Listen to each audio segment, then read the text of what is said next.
Let's begin with Premier 1, and both Melrose and Gala retained their positions at the top of the table with bonus point wins. At the Greenyards, Melrose had to work for their points against a spirited Hawick side, which ran them close, eventually going down 27-22.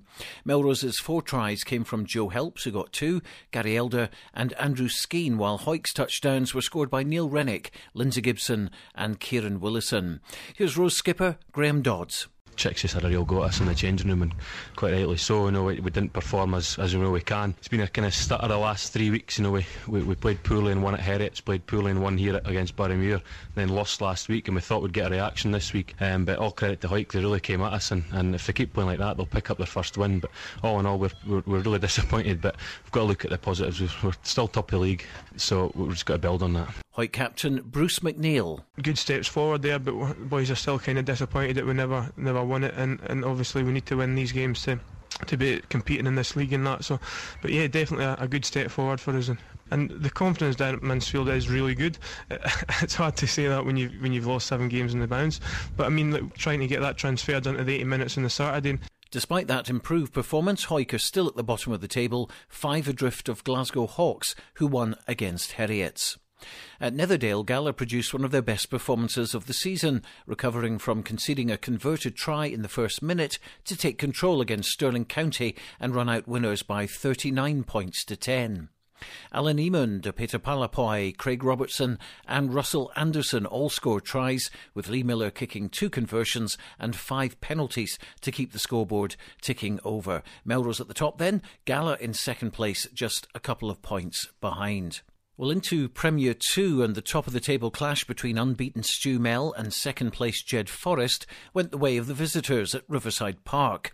The Edinburgh side just about deserved their 26-22 victory in a ding-dong battle which saw the lead change hands no less than 8 times. Stu Mel scored 3 tries to 1 in a thrilling game where David Grieve went over for Jed's try. Chris Laidlaw converted that and also bagged 5 penalties, but a late Willie Aitken try in injury time denied Jed top spot in the table. A disappointed Jed captain then, Neil Cook. We know it would be a tight game, but I didn't think it would come down to the last minute there. A bit disappointing for us because we thought we could get a result here today, but I mean, 2 errors, that's what's cost us. They're up the top of the league for a reason, but so are we, and we can't really accept the errors we had there. We've got a bit to go and look at, but all in all, I mean, hopefully we'll still be up in the top 4. In the local derby at Poynter Park, there was a shock with Kelso smashing Selkirk 35 points to 3. Now, their 4 tries came from Andrew Haig, Greg Minto and 2 from Stuart Lowry. Here's Selkirk coach Ewan Robbie. Kelso competed really well at the breakdown there. I think they stopped us getting into the game at the start, to be fair, and it just kind of snowballed from there. It's just full credit to them. At the end of the day, they played very, very well, and they played well for the 80 minutes, and we hardly played for 5, so.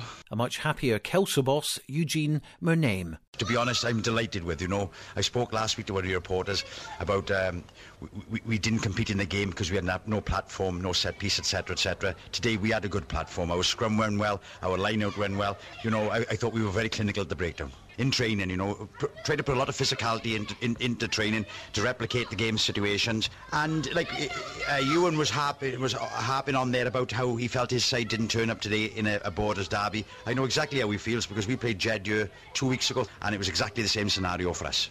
We didn't turn up.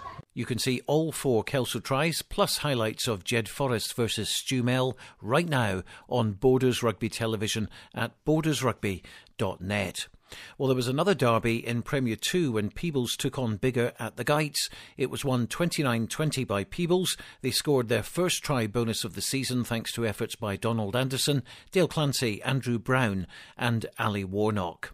Well, the other local results in the National League: Dunfermline 5, Hawick YM 10, Langham 10, RHC 26. The East League 1, Hawick Lindeen 37, Forrester 34, Portobello 27, Berwick 32, and Preston Lodge 46, Duns 10. In East League 2, how about this for a result? Earlston 53, Hawick Harlequins 45. If you went down to the Hoch, I'm sure you got your money's worth there. Murray House 27, Gala YM 16. And in East League 3, Leith 35, St Boswell's 8 and Walkerburn 29, Queensferry 5. And for more information on all Borders Rugby over the weekend, videos, audio and stats, go to bordersrugby.net.